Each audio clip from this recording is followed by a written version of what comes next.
የመጀመሪያው የክርስቶስ ደቀ መዝሙር ደፋሩና ብርቱ ሐዋርያ።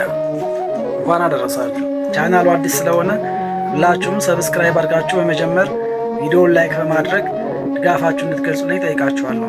ታኅሳስ 4 በዚች ቀን በቤተ ሳይዳ ተወልዶ ያደገ የሊቀ ሐዋርያት ቅዱስ ጴጥሮስ ታናሽ ወንድም በልጅነቱ ይሠራው ከነበረ አሳ አጥማጅነት ተመልሶ ኦሪትን ተምሮ የቅዱስ ዮሐንስ መጥምቀ መለኮት ደቀ መዝሙር በመሆን ለ6 ወር ያክል ከእርሱ የተማረና ያገለገለው ክብር ይግባውና ጌታችንና መድኃኒታችን ኢየሱስ ክርስቶስ በቅዱስ ዮሐንስ መጥምቀ መለኮት እጅ ሲጠመቅ ምስጢረ ሥላሴን ለማየት የታደለ የዓለምን ኃጢአት የሚያስወግድ የእግዚአብሔር በግ እንሆ እያለ ቅዱስ ዮሐንስ ሲያስተምር ሰምቶ ክርስቶስን የተከተለና የመጀመሪያው ደቀ መዝሙር ለመሆን የበቃ 30 ቀን የሚፈጅ የባህር ጉዞን ለመጓዝ ከደቀ መዛሙርቱ ጋር ወደ ባህር ወደብ በቀረቡ ጊዜ ሐዋርያት በእጃቸው ገንዘብ አይዙም ነበርና መርከበኞች ያለ ዋጋ እናሳፍራችሁም ባሏቸው ጊዜ የክብር ባለቤት ጌታችንና መድኃኒታችን ኢየሱስ ክርስቶስ በወጣት መርከበኛ አምሳል ተገልጦላቸው የ30ውን ቀን ጉዞ በጥቂት ሰዓታት ብቻ ያደረሳቸው።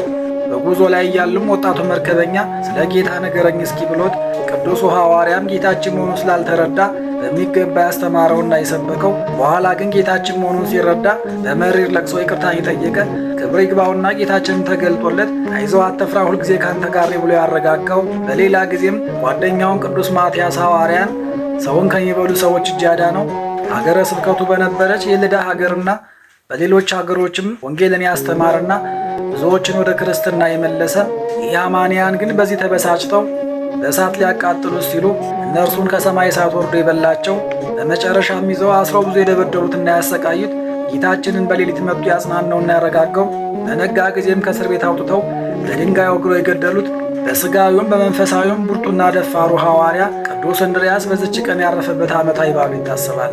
አባ ጻእ፣ አባ ያዕቆብና ቅድስት ታወራም በዚች ቀን ዓመታዊ በዓላቸው ይታሰባል።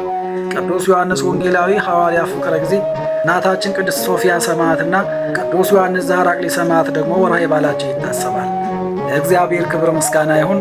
እኛም ቅዱሳኑን አክብረን በስማቸው ምግባር ትሩፋት ፈጽመን በረከታቸውን እንድንሳተፍ አምላከ ቅዱሳን ይርዳን።